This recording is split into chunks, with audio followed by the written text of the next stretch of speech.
So as we join our daring heroes, they are in the mega city of New Horizons, where the upper spires are reserved for the VIPs and the ultra rich, where they can have every fantasy fulfilled. But that is not the district where our heroes find themselves. They are in the Dusk district, down deep in the canyons of the mega city, where it is perpetually raining, where it is crowded and polluted, where the people live on the dregs of those spires, where they feed off the detritus of the rich. And what is the scene? We're coming into kind of a military grade garage, a chop shop, if you will. What is the scene that we open our adventure on? We'll go in So the I, late afternoon. Things are kind of getting closed up and finished up.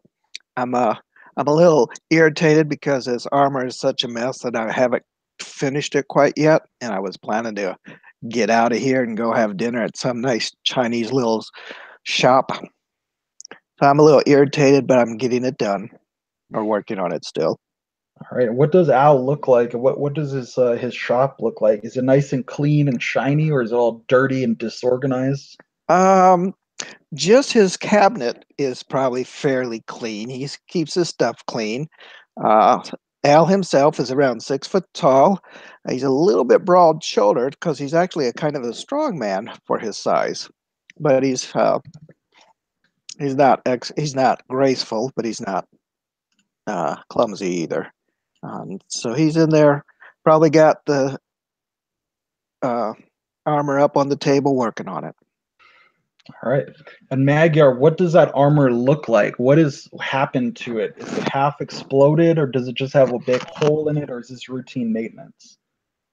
I say this armor, like it's a fairly heavy combat armor, but it's like pocked and riddled with holes, and one of the arms is almost completely taken off. So it's a real mess. It looks like it saw some real action, and All it's right. just kind of like oiled and oily, rusty a bit, and just like maintenance hasn't been totally perfect. That's awesome. So I can imagine Al like power sanding rust off of this huge suit of archaic, cobbled together power armor. And as I get through those layers, I find more problems or more dents and such, and it's like one more to fix, another one to fix. Oh my gosh. And of course, he's racking up the bill, I'm sure. But Magyar, I'd imagine you have some kind of corporate sponsor that you can pawn off his bill to.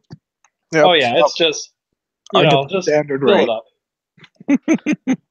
All right, and Cole Benton, so you're arriving on the scene. There's Al's garage, deep down in the canyons of the mega city. You're pushing your way through these very crowded streets. Maybe there's a light rain or even a fog. It's a foul smelling place, is the bowels of the mega city, the Dust District, or the Dusk District, rather, excuse me. So, what does Cole look like as he's arriving on the scene? So he's actually a little bit shorter than you'd expect for a mercenary. He's about maybe around 5'2", fairly lean, actually really clean shaven. He doesn't look the part of a mercenary, apart from the fact that he's wearing some body armor, carrying a rifle, and has a pack on with some other military gear in it.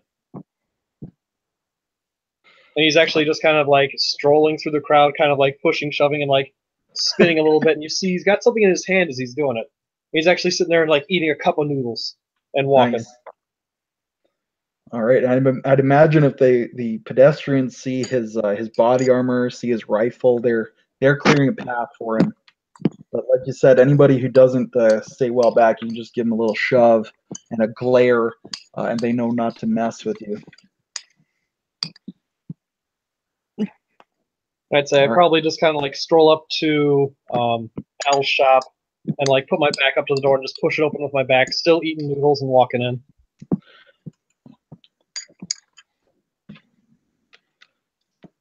So Al, what's your reaction? We got Cole coming in. How do you greet the mercenary? Cole, what are you doing with this armor? You're supposed to fight and win with it. It looks like you've been losing. Yeah, you should see the other guy. Look, it was a really rough time. That arm took a straight hit from a Mark IV rocket, so I'm just glad it took it and not me. I might have to spend another hour or so on this. Now, you bill by the hour, right? At least. Okay. Sponsor will take care of that. No big deal. So, if you don't mind, I'm just gonna kick up here and just finish my noodles for a few minutes. Go sit on that side in John's area. This is my zone. Just leave it clear. And he just kind of puts up his hands like, all right, and like struts over to another spot and kind of leans up against a counter. Okay. All right, so Cole is kind of lounging. He's eating his noodles. Is he just kind of focused on munching away, or do you have like a little hologram watching some news, listen to some music, or you're just kind of munching away? I imagine he like flips out a little device and he starts like scrolling through, kind of like a Facebook issue. Or maybe he's playing Candy Crush. No, he doesn't do Candy Crush. Not since the sponsor took it away after he spent a little bit too much on it. But he basically flips it over and starts scrolling through like a news feed or something like that. All right. And Al is working away on this power armor, just trying to get it just right. The last hour, the finishing touches. Obviously, Cole has not opted for a new paint job, so it's not going to be nice and shiny like Iron Man. Nah, no. It can be just regular buff metal. It's going to get shot again anyway. That's fair. So as you guys are kind of lounging around in the shop, working, eating, scrolling through Facebook or scrolling through the wave, as it may be, I'll get you guys to make perception tests. So you roll your 2d6. You add your perception modifier, which is listed under skills. I believe our technician has +1 to perception. And if you have any wisdom bonus, I believe that you can add that as well. So our technician, you have +1 wisdom. So you'll be rolling 2d6 and adding +2. And I got a 10, so I've got a total of 12. Excellent. All right, and I got a total of 8. Perfect. So it's your roll of 2d6 plus wisdom plus skill, right? Yes, sir. Okay, then yep, just an 8. All right. And the difficulty classes in Serves Without Numbers usually ranges between 6 and 12. So you both scored very, very high on that. So as you're lounging around Al's garage, you probably notice some commotion outside. You could hear through the walls. There's always this constant din of passing vehicles, of civilians, people with boom boxes, and just talking as they're walking outside. It's basically like a downtown area. The whole district is like that. This huge city of millions of people crammed together. But you start to hear like some shouting from outside. At first, it's very distant. Probably nothing that you'd think very much of. The city is riddled with crime. You're in the seedy part of town, anyways. But you definitely do hear some commotion going on outside, which is not tremendously unusual for the district. So do you guys have any reaction to that? Since this seems out of the ordinary for right now, I'm going to stop and listen, and I'm going to say to Cole, why don't you take a look out the door? That's not usual for around here, and see what's going on. All right, and Cole will set his cup of noodles on the counter, still not quite finishing, kind of like saunter over to the window and like still scrolling through the wave and just like glance up real quick, just see what he sees out there. Not really trying to really look, mostly just trying to keep on the wave and make it look like he's doing his job. All right, make another perception test for me. You know what? While he's doing that, I think I'll just reach over, turn on a radio that's got local going on music and such and see if there's anything that just happens to come up by chance on it. Sounds good. All right, and I get another 8. An 8, excellent. So as you're looking outside, just peeking out kind of into the fog, you think, well, first of all, you notice the traffic pattern. The people, they're moving. They're moving away from something. There's a lot of people kind of rushing past the front of the street. They're all moving in one direction. So looking down the street, trying to see what they're moving away from, you can see about 2-3 blocks away.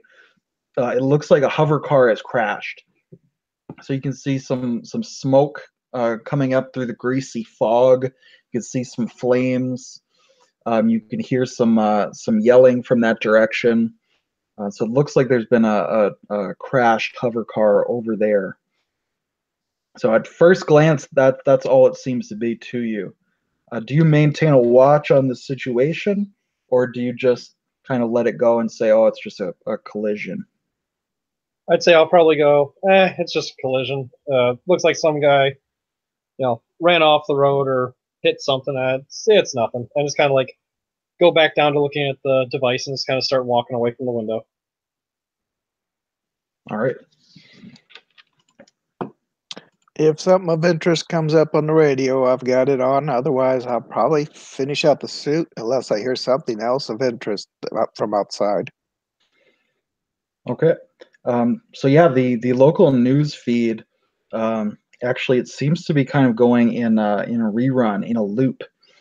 So if you do pay very close attention to the news, you can tell, they replay certain stories, but every once in a while they'll inject something new, or they'll do a traffic update, or just anything, even just the DJs coming on. But it seems to be kind of stuck in a loop in somewhat of an unusual fashion. There haven't been any traffic updates recently. The DJs haven't come on. So it's almost as if there's been an interruption in the news feed, which is somewhat unusual. And as you're noticing this, and as you guys are kind of going back to what you're doing, fixing the armor, finishing off those noodles, you probably both notice that the sounds of commotion from outside, instead of subsiding, they actually start to get louder. You think you can hear some sirens, but also some shouting now. So it sounds like it's actually getting louder out there, which is very unusual. All right, Cole will kind of like put the phone down, or I say phone, but like device down, and like just look at the window again, and slowly walk up to the window just to see, and take another peek out there. All right. So this time, as you glance out the window, you can see a lot fewer people are out on the streets. It's actually unusually deserted. You can see that hover car is still smoldering over there. So it doesn't look like EMTs have made it onto the scene, which is, again, very unusual. The street's been evacuated somewhat. But as you're watching, you're starting to get confused, a little concerned. Maybe you're gripping your rifle or your pistol just reflexively. And then you can see like a woman on the street. She's like hiding in a doorway. She glances out, looks both ways. The way seems to be clear. She starts running through the greasy fog. And then a second figure intercepts her, sprints out of a doorway, tackles her to the ground, and you hear her screaming. And as well, actually, what's your reaction to that, Cole? Do you try to rescue her, to inject yourself in that scene, or do you monitor it and see what is going on? No, Cole's a good guy. He's gonna hang the phone, or I keep saying phone. He's gonna basically hang it up in a pocket and like It's a space phone. He's gonna pull out his pistol and kind of like keep it in a neutral spot, go up to the door, and step outside and go, "Hey, what are you doing?" All right. So as soon as you open that door, you step out. The figure is like mounted on top of this woman, like it's strangling her. and it looks up at you, and you realize that it's a robot. It's not a combat robot. It's like a protocol droid. And this woman is screaming, and she looks over at you, and she starts calling out, "Help! Help me!" So I'll get you guys to roll initiative at this point. So initiative for this system, they roll a d8, and you add your dexterity modifier if you have one.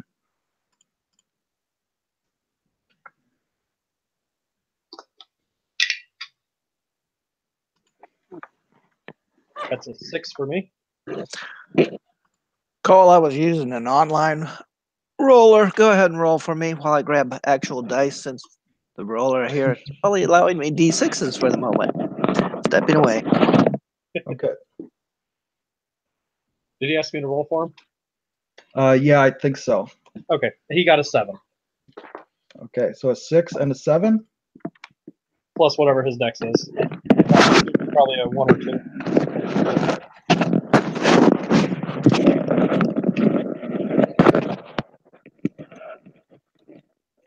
All right, I'm back. All right.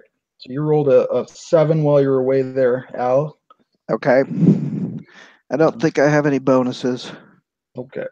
So I'm just going to get my dice set up. But Al, you have the initiative. So why don't you describe if you do anything or not? So you see Cole kind of draw his pistol, step out, and yell. Probably all you see. What do you do, if anything? Well, that's quite upsetting to see him grabbing his rifle.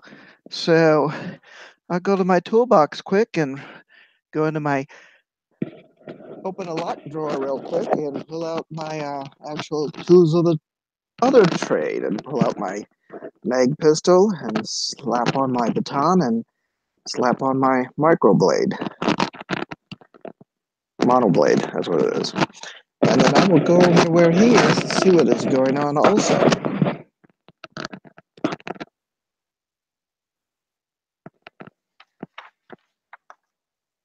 Am I still on? Yep. Okay. Getting a bit of static though. All right. Sorry, I was just getting my dice set up here. Me too.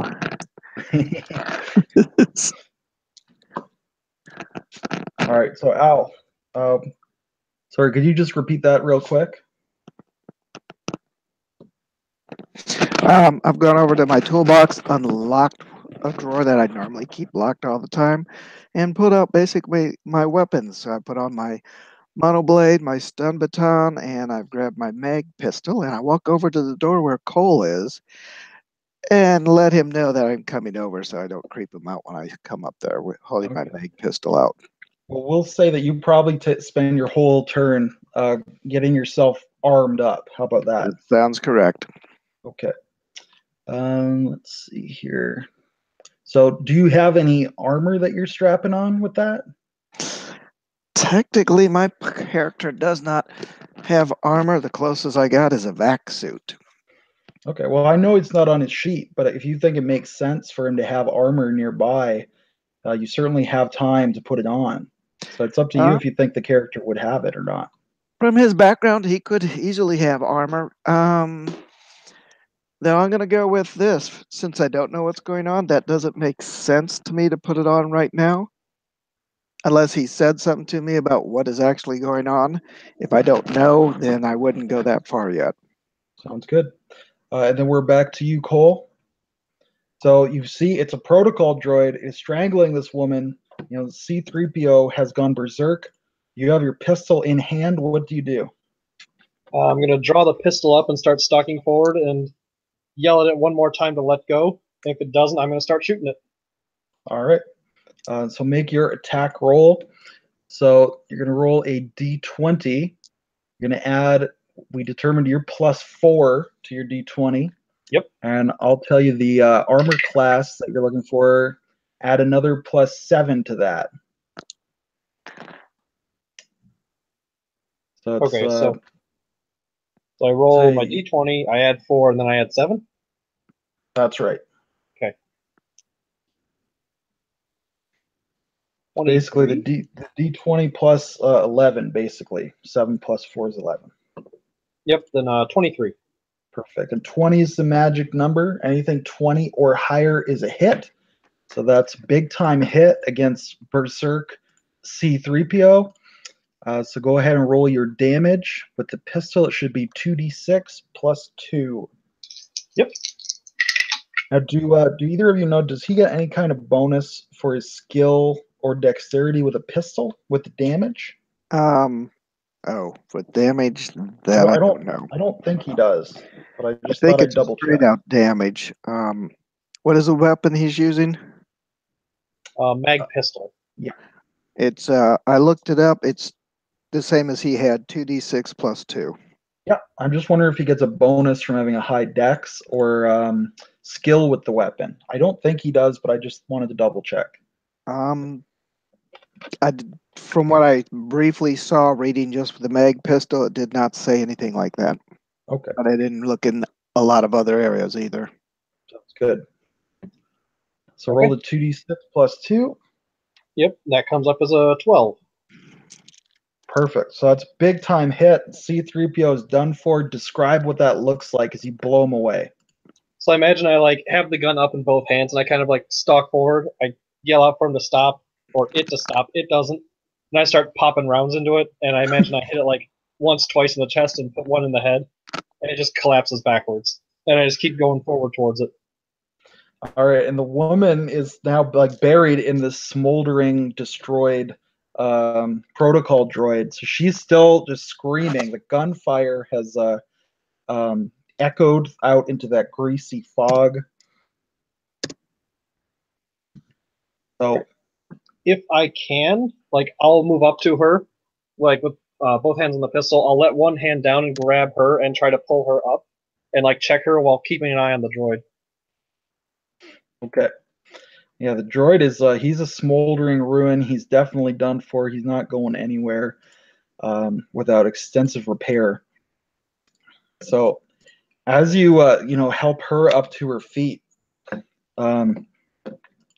you can see that she's like wearing like work clothes, kind of like an overall. She's got a little bit smeared in grease. She's got mousy brown hair, and she's just kind of babbling, and not making a lot of sense. She's like, it attacked me. It attacked me. I saw them, and she's in a great state of panic. So what's Cole's reaction, or Cole's indeed just- Al, because we're not strictly in initiative at this moment. So Cole's gonna keep like surveying around casually and try to start to push her towards the shop. Like, get back in the shop, ma'am. Let's sort this out. Come on, we'll call the cops. All right, make another perception test, Cole. And Al, if you can see the street, you can make one as well. Okay.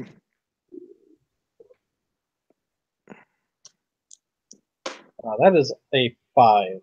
Okay. I have a 9. All right. So Cole, you survey the street. You're kind of hustling this girl into the shop. The street is oddly deserted. And you don't really notice any threats. The street's deserted, which is really weird. You could see the traffic is thinning. The lights of the hover cars high up above you are thinning. There's not a lot of traffic right now, which is also unusual. But you don't see any threats. Now, Al, as you're kind of watching Cole hustle this girl into the shop, this greasy mechanic-looking girl might have just got off work. You can see, looking down the street, you see that hover car that's still smoldering.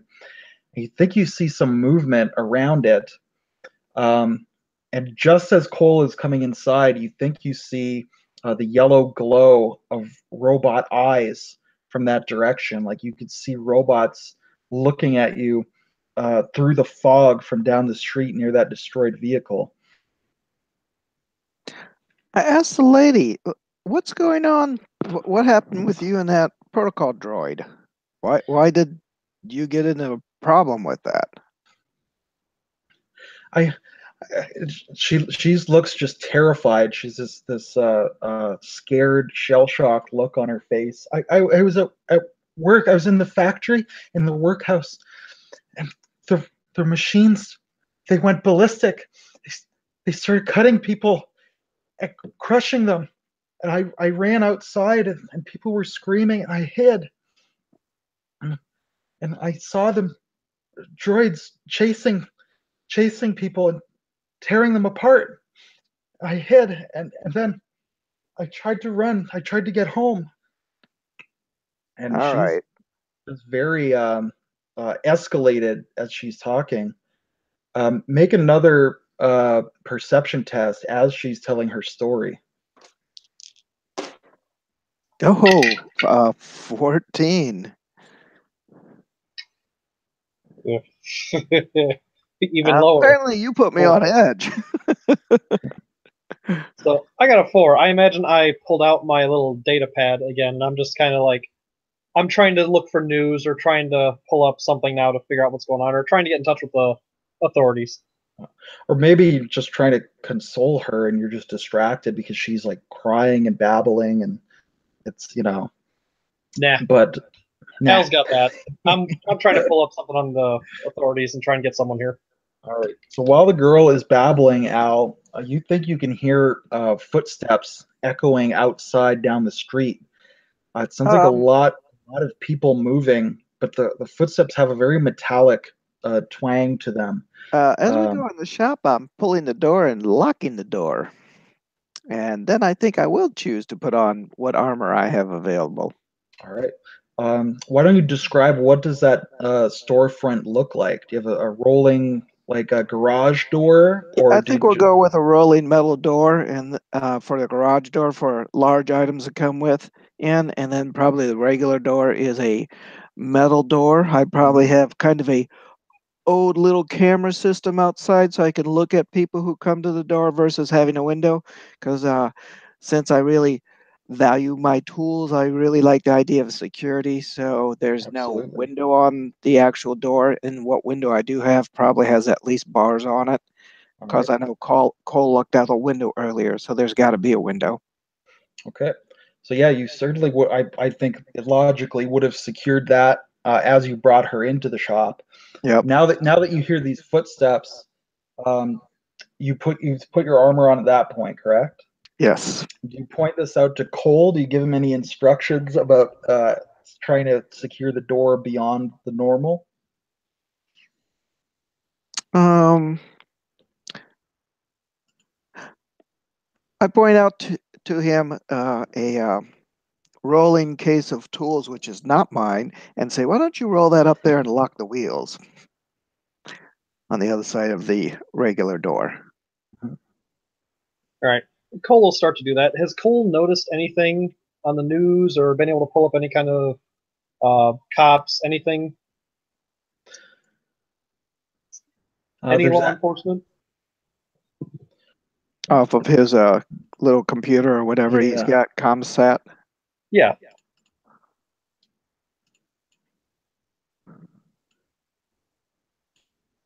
I'd say the public channels are kind of like shut down. They're like in an emergency mode. Maybe as the girl is talking, that radio that you had turned on, Al, even starts to flicker on and off, and then it's just static. The radio network has either died or it's gone into a loop, and no new news is coming through. But Cole, as you're trying to pull up news sites, news agencies, there's no new news coming in at all, and they're starting to get glitchy. Some of them have shut down. So there's something has definitely gone wrong. You can make a computer use test if you want to try to investigate that further in any way, or try to figure out what's happening with that. But just at a glance, something is wrong. There's no new news coming out. The news sites are going down one by one. No, I think Cole's gonna take and stow his little data pad again. and he's gonna roll that toolbox over to the door and start to back away, and he's gonna holster his pistol and unsling his rifle and say, I think she might be right. I think we got something going on because I'm not picking anything new up, and things are going down.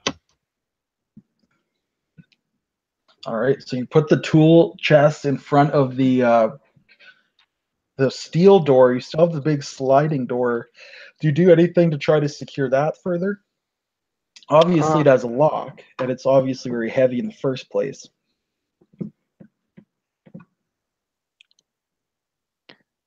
For the moment, I think nothing comes right to mind for what to do with that. I guess I'm thinking of the regular door that people would probably punch through. I don't think of that with the other door. So I'm actually starting to ask myself, what are my exits from here? If we're not going to the street, where does the rest of this building go to? It's an excellent question. Do you want to detail that because it's your shop, or should I as the GM? Doesn't matter either way. Let's see. Obviously, well, probably on ground level from the way our description has been, we're just in a quote, sorry part of town. So chances are I have, yeah, I'm not sure where I'm going to go with that. I imagine I have other buildings next to me, other shops or something. Go ahead, give me toss me something, then I'll try and go with it. Okay. I'm thinking maybe it's like a big, like a mechanical complex. So you've got your garage, and then maybe next door to you there's like a parking garage where people Okay. can park their hover vehicles. And then on the other side, maybe there's a separate garage, like a repair garage, but it's a different company from yours. And then there's the kind of the end of the block. So you're between a parking garage and another mechanical garage. The other one, let's say they specialize in hover cars, whereas you Okay. kind of specializes in power armor, the hydraulics, more complicated things than just a hover car. Okay. And then the back of the building, I'm thinking maybe you all kind of use it as warehouse storage space. And maybe it's a little bit abutted by that parking garage as well. Do I have access to the parking garage? Maybe a door I keep locked that can go out into there? Yeah, I would think that you'd have access to both of your neighbors plus that warehouse area. Okay. I'm thinking maybe above you, there's like, let's say there's some office spaces above you. Um, it's some kind of like sales marketing firm. You don't really know. You don't really talk to those people. They're more like kind of like a sub basement of one of the upper levels rather than an upstairs to your level. But you probably do have access to get up through them as well. And I'm thinking below you, then you'd start to get into like a sewer maintenance level for the city. Okay. I'm going to start then with this. I'm going to go back up to probably near the door where I have this little small display, which or maybe or I feed to my compad. What is it called correctly? Yeah, compad. And pull up the image that is being picked up by my camera outside the door and see actually what I can see out there near the door on the street. All right. I'm just going to type up your neighbors here. Okay. Also, that armor that you're wearing, it resets your armor class to 4. Okay. So your armor class is going to be 4. Believe. Yeah, we're not going to have a dex mod on the armor, I don't think. So it's just going to be 4. Okay. All right. So, yeah, getting into that camera system with your comp pad, you can see that those metallic footsteps that you were hearing, they've come closer. You see these skeletal shapes coming up out of the fog. It's like an army of droids, as if they've been drawn by the gunfire, Their eyes are glowing yellow in the greasy fog of New Horizons, and they come up to the door. You could see they're looking around. They're they're listening as if they're trying to determine, where did that gunfire come from. A few of them are examining the destroyed protocol droid and kind of poking around in it, like kids playing with a broken doll, almost just looking at it, not really understanding it. This is very upsetting. What is wrong with these robots and such that they're doing such odd behavior? They're acting like humans, and that's just not efficient. So, are you trying to be stealthy inside? Do you motion for Cole to be quiet and try to shut the girl up? Yeah. Draw her toward the back and keep her quiet and keep her facing away from here. All right. And actually, I'll probably start backing up toward the back too.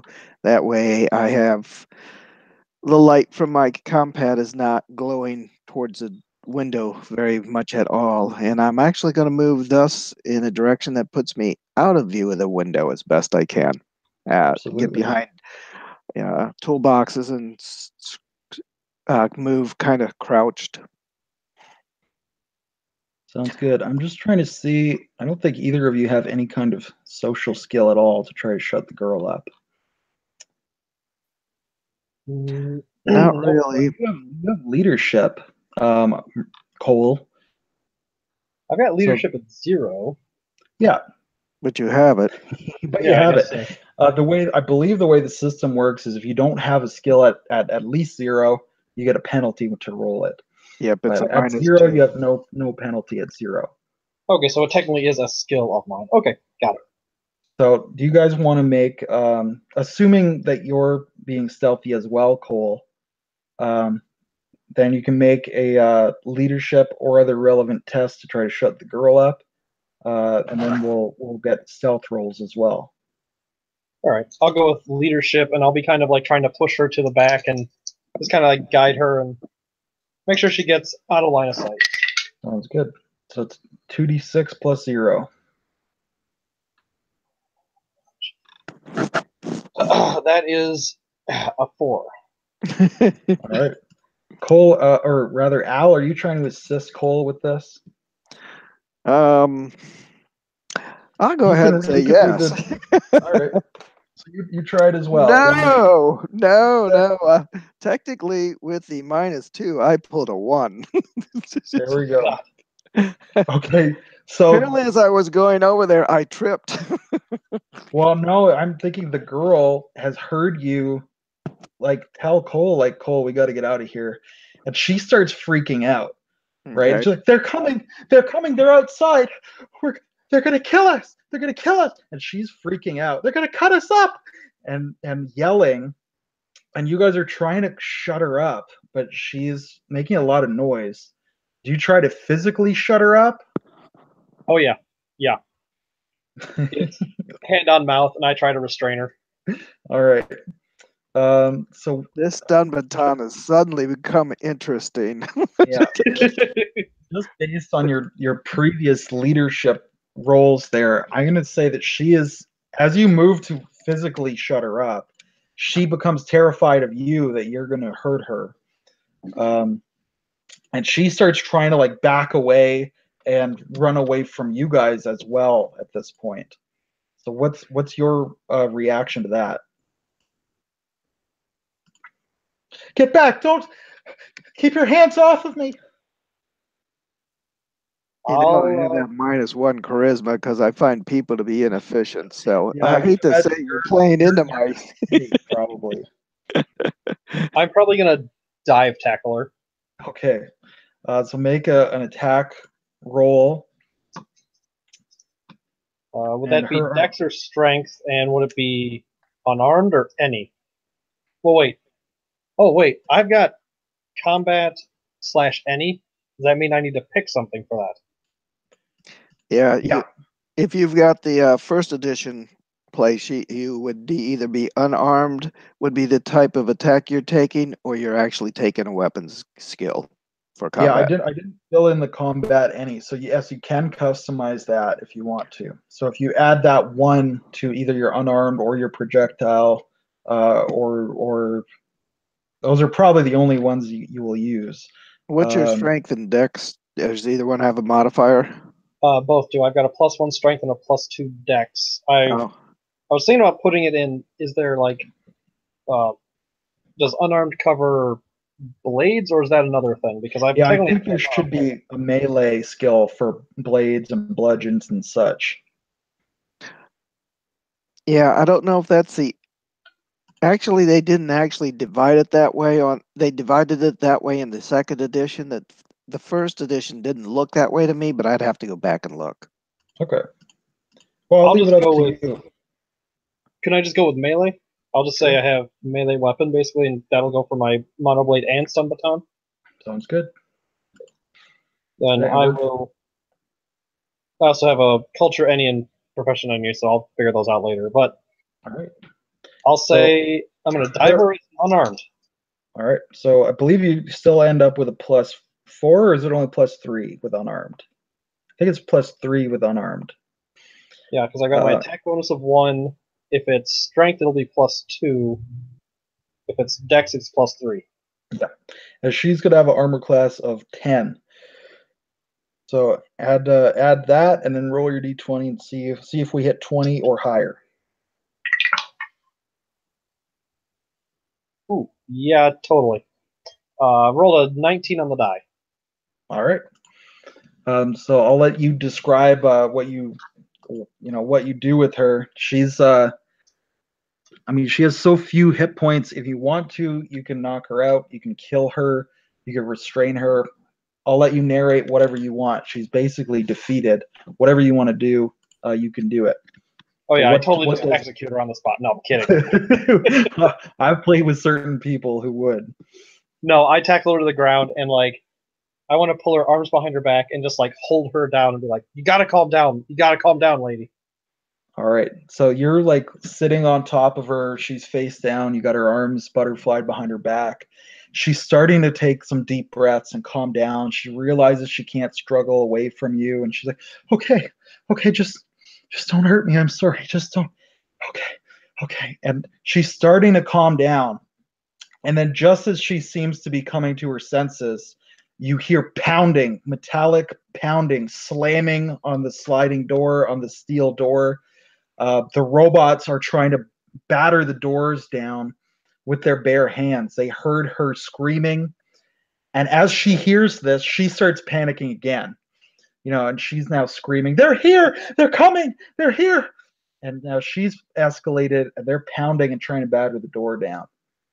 I'm gonna try and drive her into the ground again and be like, "Look, lady, I do this for a living. I shoot things. Just calm the hell down. I got this. Are you gonna stay calm? I've got it.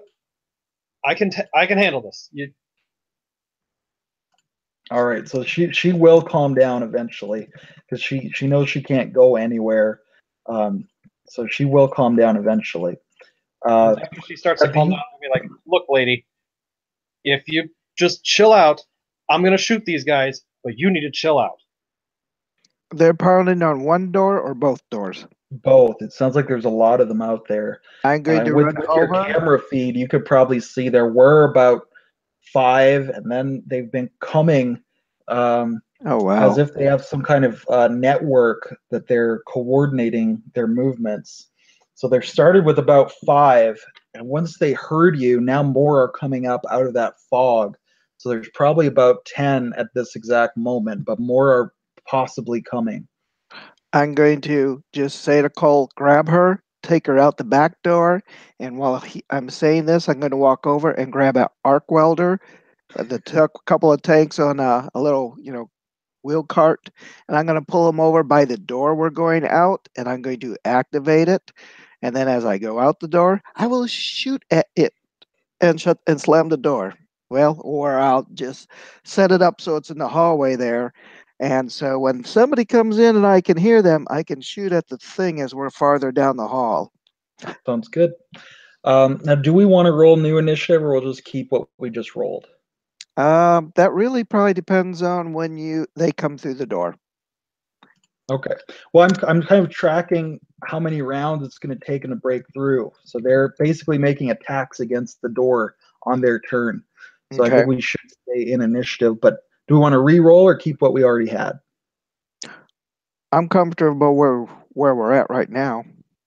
I kind of That's forgot because you what rolled mine high. was. Oh, well, yeah. I'm just looking at it as my turn, Cole's turn, their turn, and just rolling through that way. But Sounds good. All right. So Cole, you've calmed down the girl, and as you keep saying, like, "Listen, lady," and she's like, "Michelle, my name's Michelle," and she calms down. So she's, she doesn't like being called lady, but she's told you her name is Michelle. She's calmed down. As you were calming her down, Cole, Al has, dragged these gas canisters over, and he set them down in a line of sight. So as you guys are retreating, you can shoot them if you need to. And the robots continue to pound outside. So I'm going to roll to see how much damage they're doing against our door here.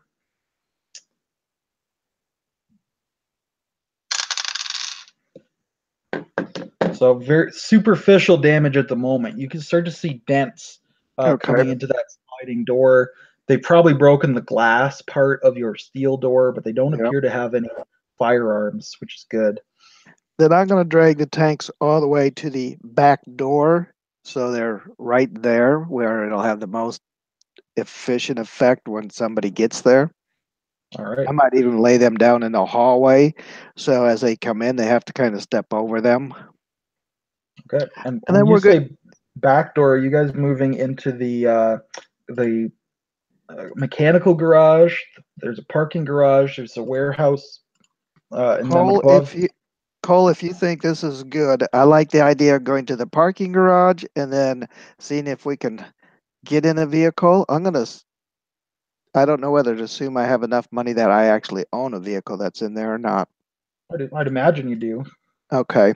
Well, it's up to you. It's your character. I mean, if you live in a big city, you might not want to own a vehicle. It might be better to All right. taxi cab. But either way, yes, there is a parking garage Hey, right you know next. what? We're going to go to the garage where they work on cars because there's going to be keys and it'll make it easy. That's fair. I like that. So, yeah, Cole will be like, "Hey, man, it's your shop. You know this area. I'm following your lead," and he's gonna actually pull out one of his grenades and be like, "Here, this will blow up a little bit better." Hand it off to Al, and then he's gonna Uh, draw out his pistol, spin it around, and offer it to Michelle and be like, "Do you know how to use one of these?" She nods her head as if she does, yes. But she looks scared, but she's less panicked. She's a little shaky, but she's I'll not look at screaming. Cole with that look in my eyes and say, "Are you sure you want to do that?" I'll just look back at him and go, "Look, the more guns we have, the better we have a chance. It's just a pistol. I've got the rifle. Look, Michelle, it's loaded, it's ready to go," and I like work the slide and be like, "It's ready to rock and roll. All right. What did you Just say follow you our want? lead."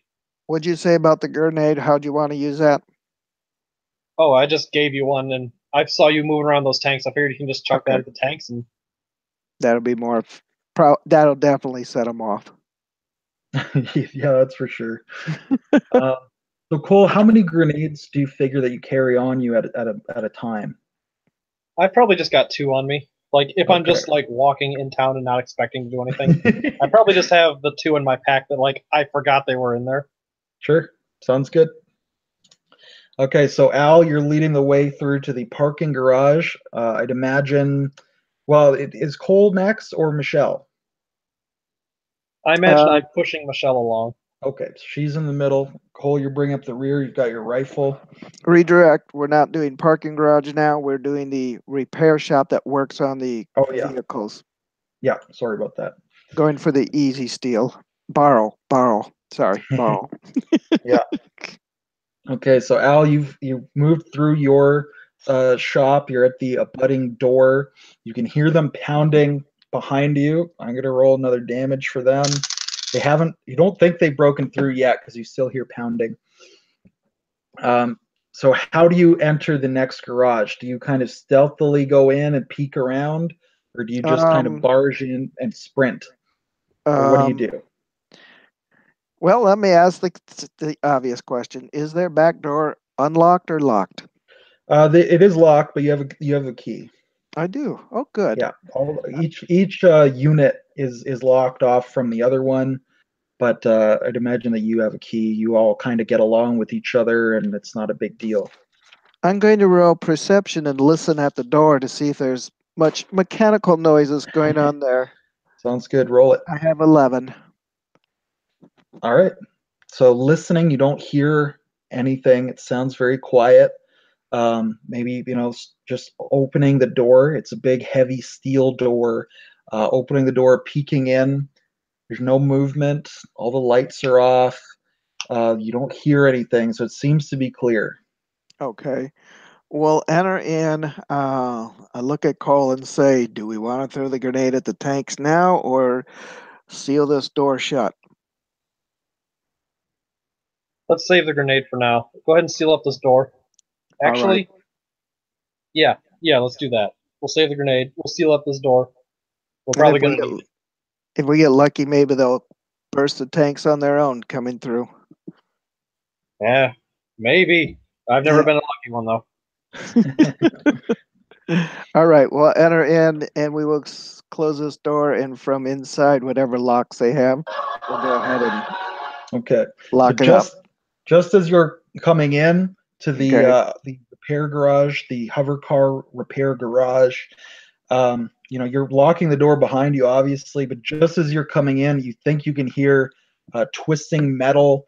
You think that they've actually broken through into your garage. Okay. You are now in the adjacent unit, and it's locked off, so they'll have to break their way into this unit now, assuming they know which way you went. If you guys are able to be stealthy, they might not have any idea where you went to. And speaking of which, if you are being stealthy, make stealth tests now. Is that plus dex? Yep. So yeah, 2d6 plus your dex mod plus any stealth skill. And if you're untrained, well, I think you're both trained, but if you're untrained, it's I'm not -2. trained. Okay. And I'm clumsy. No, because but you get you're automatically trained in everything except tactics and combat skills. Oh, okay. Yeah. Then I have a big 4. Yeah, because you're there are 3 classes. The expert is automatically at a skill level of 0 in everything except combat and tactics. Okay. Yeah, but you only rolled a 4, so. What's the target number again? Generally a 6. Well, usually somewhere between 6 or 12. Yeah. Yeah. Well, I got a 5. All right. Oh wow, we both are clumsy. Okay. Well, I'll roll for Michelle. She's got a 6. She's the stealthiest of the 3 of you, but you guys are making a fair amount of noise. Probably enough noise that you think they probably will find you fairly quickly. So you're not being as stealthy as you should be. What do you guys do? You're in the repair shop. So let's say there are several vehicles. We'll say there's like a hover van, 2 hover bikes, and a hover car, all in various stages of disrepair. So our technician, why don't you make a tech test to see which one is most operational? All right, so that'll be. I'm just pulling your sheet up here as well. Yeah. So if I just use a tech in general, it's either a 0 or a +1 if one of them apply, with a +2 on the intelligence. Yeah, I can see you got tech any of 2. So I'd say that's +2, and then your intelligence is +2, so +4 to your roll total. 2d6 plus 4. A 10, which isn't too bad. Perfect. No, that's very good. So yeah, you can see that one of the hover bikes is good to go right now. Okay. The hover car needs. You think that you could get it running with a very basic test. Now, if you fail that test, it could take you additional rounds to do so. Yep. The van probably would need 2 successful tests. So it's not in as good shape. And the other hover bike, it would take significant repairs. You probably don't have time to fully repair that one. Okay. So there's a bike that's ready to go. The car needs some repair, and the van needs a little bit more than that. Well, with 3 of us, I'm going to instantly go to getting the car up and going, and point out to Cole that bike is ready to go. If you choose to want to ride it solo, if we can get the car up and going. Otherwise, I'm not sure how we're going to do it with just these choices. But with Now that the in car mind, seats 4. The car seats 4 if you can get it up and running. 2 people right, can squeeze onto the bike. right, that's what I Probably not figured. 3. Yep, and I don't think his power armor allows him to go running fast, but who knows? Well, I don't think he's.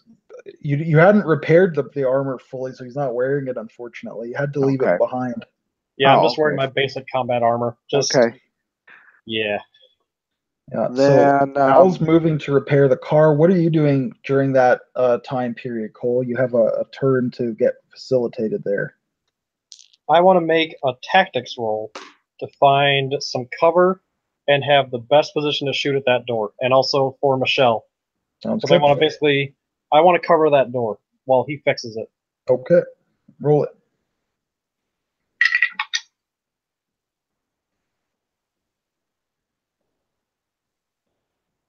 That is a 10.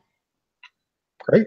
So yeah, you're able to find like a rolling tool chest, knock that down in front of the door that they would be trying to batter their way through, and then take up position, maybe like on the other side of the garage, behind the active hover bike. So you're using it for cover right now if they come through, but you could hop onto it and take off. You're also near the garage door control. Okay. And I'll direct And Michelle to take cover too, and I'll basically just point to someplace that's got some cover and be like, there, point the door, start shooting when they get through. yeah, and she's sticking very, very close to you.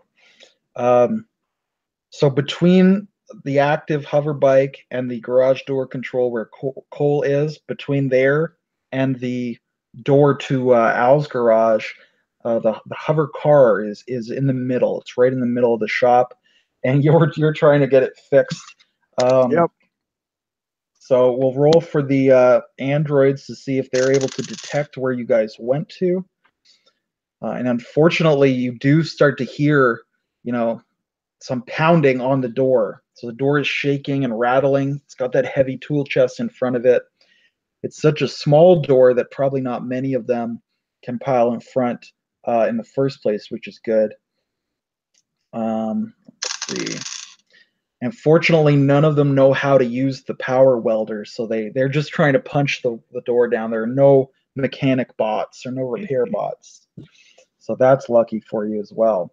Well, if But they you, had brought it over, then as soon as they got the door open, then we could throw the grenade. well, that's a good point.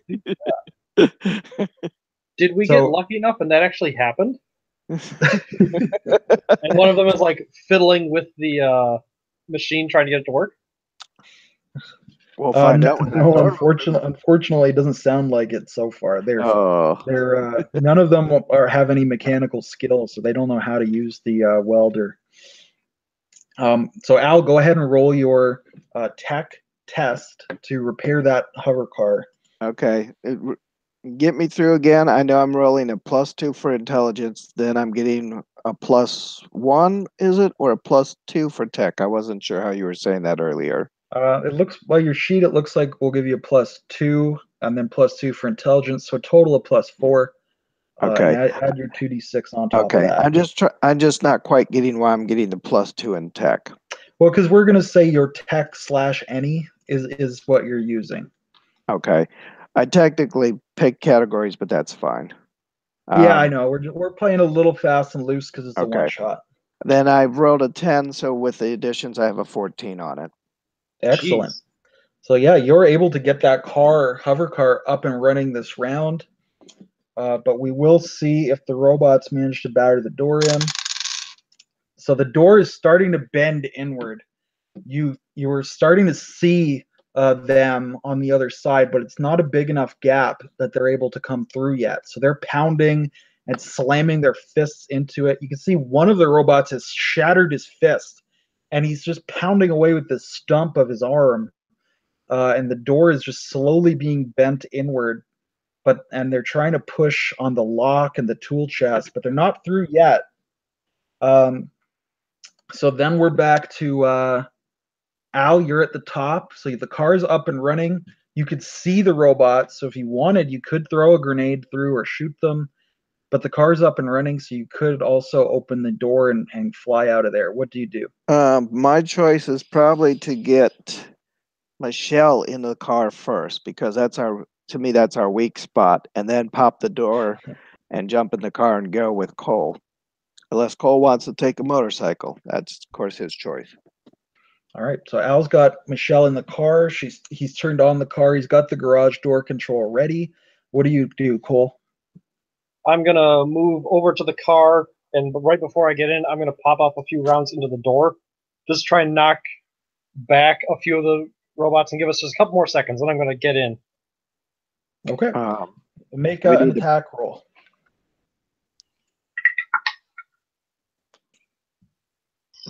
When their armor class is 7, so add 7. That makes it a 14 then. 14. Not So enough.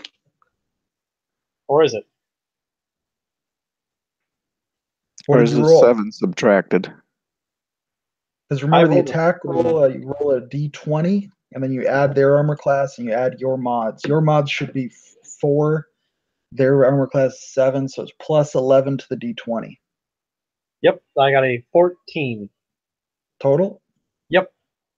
And 20 is the magic number. 20 or higher would be a hit, so you've missed. So maybe you've done superficial damage, or maybe you just hit the outside of the door. But you're firing off, and then we're back to the top though, which is you, Al. So I'd assume you're gonna activate that garage door, fly out into the greasy skies of New Horizons. Yep. That's the plan. Hopefully we don't have a robot parade to go through. Okay, so it is 2 hours past start time. We started late. Do we want to take intermission now, or do we want to run some more scenes, and we'll take an intermission maybe at 8:30 in about a half hour? What do you guys think? I'm ready to still move, but then again, I was the last one in. Sure. What do you think, Magyar? I kind of want to take a break for a minute because I've got some food sitting there that I'd like to get. No problem. Okay. So we'll take a 5-minute break, guys. We're on intermission. All right. Okay. Hit the washroom, grab some chow, stretch your legs, and we'll be back in 5.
I'm back, by the way.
You're back, Magyar? Yep. Very cool. What kind of chow you got? Yeah, it's a crappy night. It's just pizza rolls. Pizza rolls. Every once in a while, need some pizza rolls, man. So I'm looking at my sheet. I've got culture any and profession any. I'm assuming that means I can pick one. Yep. By default, the culture any is supposed to be the culture of your home world. That's the default. Profession any, yeah, that can be whatever you want. Plumber or hacker or I think pretty much anything you could plug in there. All right. I'm going to say culture moon, maybe? Something like that? I don't know if we'll be making a lot of culture roles, but Probably not. never hurts. And profession, I'm totally profession pilot. Because Sure. because we're going to need to fly out of here, so we'll totally metagame that one. Sounds good. I'm kidding, by the way. Well, for a one shot, there's nothing wrong with it. What is it? Savage Worlds. I think it might be Realms of Cthulhu. It might be a different source book, but they recommend you make your character on the fly. So as skill tests come up, you can decide if you have that skill or not. Because if you read some of the pulps, they don't make any damn sense. Or look at the James Bond movies, which is pretty much a pulp adventure, and Yeah. Bond has every skill. He has max ranks and everything. He flies a helicopter. He dismantles a nuclear bomb. He knows about ancient Sumeria, just everything. Yeah, he's never at a disadvantage. Yeah, because he's a pulp hero. That's no problem. And one shots are it's nice to keep him a little bit pulpy sometimes.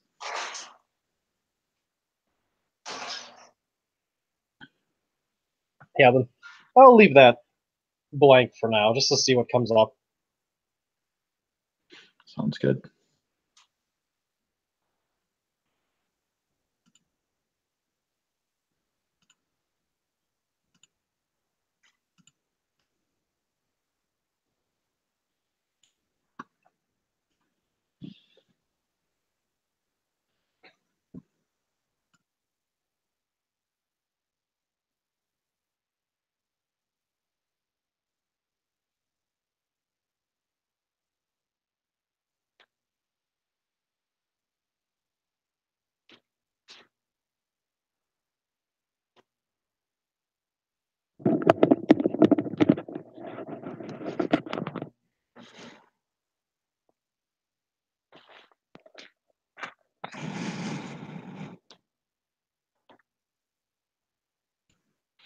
Is that you back, Daryl?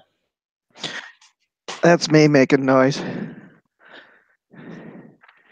You're good to come back from intermission? I am good now. I got some stuff out of the way.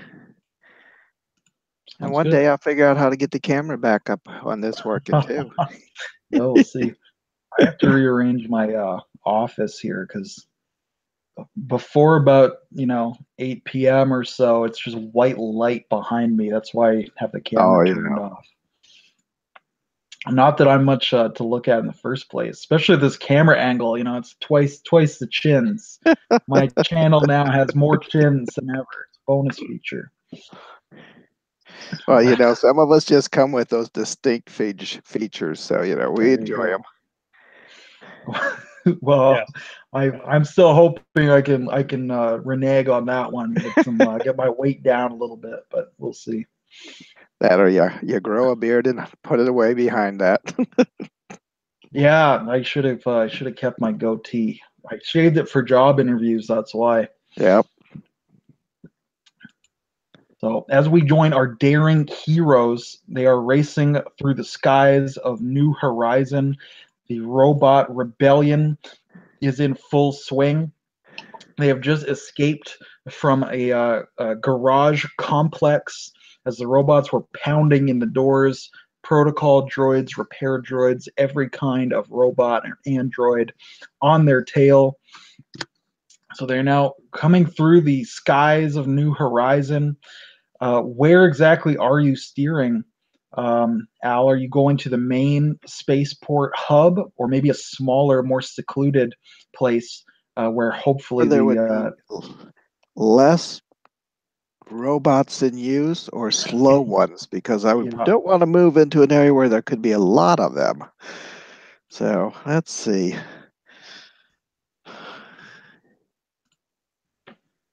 The idea of leaving planet, of course, is a big positive, but getting away from a location where there's robots or where robots have easy access, how common is it for robots that fly? There's a lot of like drones that monitor traffic, that record footage, but they're pretty small. They shouldn't be very dangerous to your car. No, but they call attention to everything that's moving. Yeah, they can follow you, which is unfortunate. As far as robots that can fly a car, that can drive, pilot bots and such, they certainly exist. They're not very common, but a lot of vehicles have like an autopilot feature. So depending on what exactly the source of this issue is, every vehicle might be under malignant control. It could come up and be problems, or they Yeah. could try and take And its control away from me. yeah, well, that's the other thing. But yeah, I thought I'd ask you where are you steering before we get into all that other stuff. And as you say, you don't necessarily have to leave the planet either. You could just fly out into the wilderness somewhere. Yeah. That's an option. Cole, how well are you armed? I mean, how much bullets and such are you carrying? Well, I'm pretty sure the mag guns have basically unlimited ammo. It's not completely unlimited, but it's It's a a high enough magazine that you probably it's don't have to worry about it. let's see. Let me look. I know I wrote a note down on that. Uh, Because they basically fire little needles, little slivers of metal. It's like a rail gun, magnetic rail gun. yep, but the book wasn't very kind. There's 6 shots in that magazine. Well, if you guys want to go by that, you can, but I think they should basically be unlimited. I'll go with that. I'll go with that, just so we don't have to track ammo. Yeah, I don't think it's super appropriate for this one shot or that tech level, in my opinion.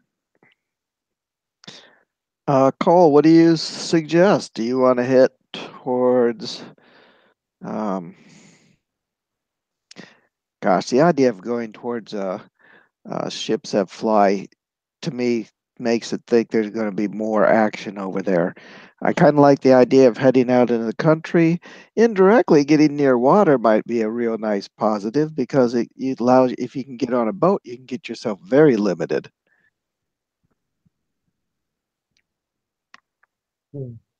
What would be the best tactical decision? All right. Well, probably the best tactical decision is to go where they're not expecting you. So if you know of a very small spaceport or garage where a single ship might be, it's not something they'd be looking out for or tracking. That's probably the best.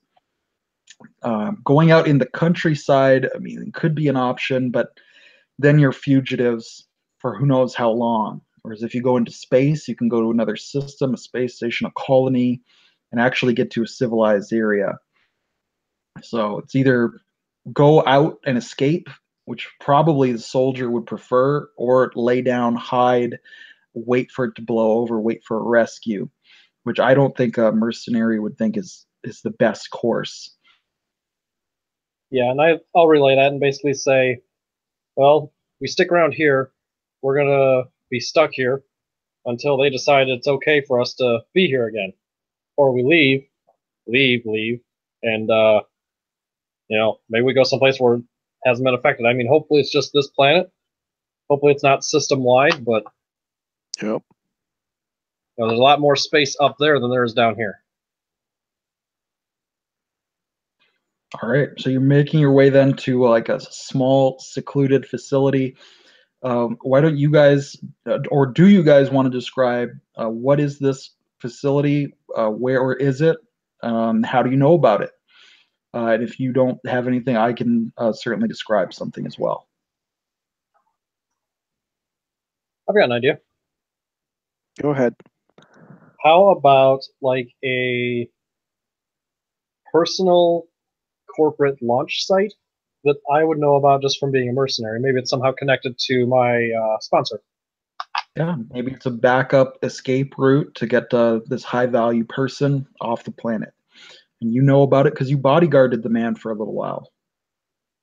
Oh, that Yeah, makes so good sense. let's head there. Maybe he hasn't taken off yet, or maybe he has, and there's something else we can use. Yep, I like that. Perfect. So, what if we say that this is kind of at the top of like a skyscraper spire, but it's way out on the outskirts? So it's like a really seedy area, and it's kind of disguised as a construction facility. Like it looks like the building is under construction. Construction is stalled, but if you look past it, if you're through the girders and plastic sheeting, there's actually a little shuttle there just waiting on this launch pad. How does that sound? That sounds excellent. Sounds perfect to me. Okay. So, Al, you're piloting again through New Horizon City. And Okay. as you're making your way through the skyline, weaving in and out between buildings through these vast steel canyons, you could see that the lighting grid is being affected. Lights are winking on and off. There's not very much traffic in the skies. You see very few other hover cars. You do see a lot of crashed hover cars. Some of them have crashed into the sides of buildings. There's smoke pouring out. You can hear the occasional scream or gunshot, but it's almost like a weird ghost city as you're moving through. And as you are moving, I'll get you to make perception tests, both of you.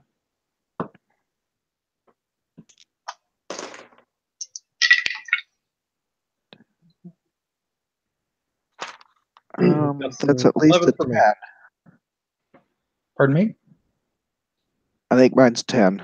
10? Mm-hmm. Mine's 11. Perfect. So Al, as you're flying through,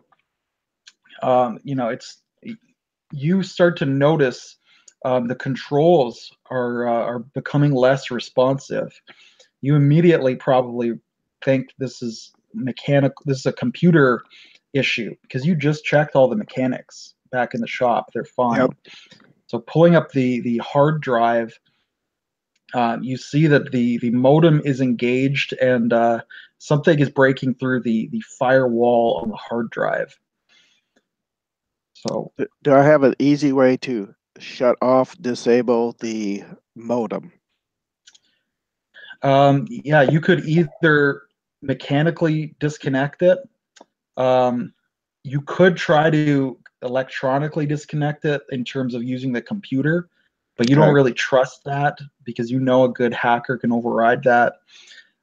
Or you could just, there's the modem is over there, and you put your gun up to the console and just blow it apart. So it could be faster, but you might risk damaging the vehicle. So you can either go in, dig it out mechanically, you could shoot it out, or you could try a computer lock. Do I have any vehicles, robots around me? Where I'm Well, at? that's where we're going to come through to Cole's perception test. Okay. So, Cole, as the hover car is speeding through the city, I'm imagining you like sitting in the back with your rifle, looking around, and you do notice that there's a police drone. It's essentially used to follow criminals, is what it's designed for, but it's actually following you at the moment. So you are very suspicious that this is it's a robot, so it's probably part of this robot revolution, and it's probably going to be leading other robots in to your locale. So it's about the size of like a basketball. It's got a camera on it and a couple of directional fins, but it's not. It's basically a flying camera. So it is your initiative, though, Al, and then we'll come back to Cole, or you guys can converse. Talking is a free action. Um, if I feel I can drive at a slower speed and rip out the wires that connect to the modem, that would be my first choice. If I need to pull over, ask Cole if he thinks it's safe to pull over for 30 seconds Remember, or a Michelle's minute. there too, so she could take the wheel, or you could instruct her in how to pull the thing out. Although obviously that'll take longer than it would for you. How is she doing? Has she calmed down and accepted the situation pretty well? She's a little shaky, but she looks capable. She looks Okay. like she can drive. I mean, there's not much you can hit in a hover car. There's no traffic, so that's good. That makes me edgy still. I'm gonna Well, tell. yeah, I'm gonna it's direct her on what I want her to do for pulling on wires while okay. I'm driving. All right. So make a tech test, Okay. and that will be well, either tech or some kind of communication. Um. I can't imagine you have a communication skill higher than your tech skill, though. Well, yeah, I have a charisma -1. So when you roll snake eyes, I'm sure I have said something that really didn't go well. Yeah. Okay, so you rolled a snake eyes. I did. Okay, Oh she's God. having a lot of trouble understanding your instructions. Okay. Fortunately, or maybe unfortunately, but she's not just pulling shit randomly out of the guts of the machine. She's Okay. stopping and asking a lot of follow-up questions. So nothing's So really getting done. she's not likely to destroy the vehicle, which is good, Yep. but she is taking a long damn time.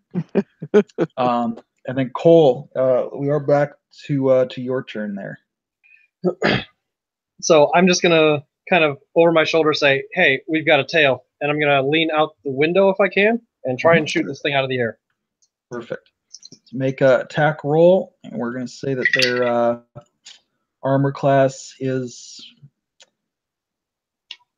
well, let's say it's 7. Let's keep it simple. It was 20 on the dot. That's a hit. So roll damage. I think your rifle is it 2d8 plus? No, it's 2d. Oh, it is 2d6 plus 2. It's the same as your pistol. Yep. That's 10 damage. That is a kill. So the bot just explodes. You lean out, take careful aim. One bolt, magnetically accelerated, hits it, boom, and it just goes spiraling down and crashes somewhere amidst the city.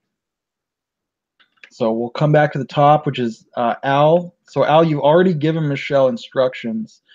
It appears you've lost your tail, so that's good.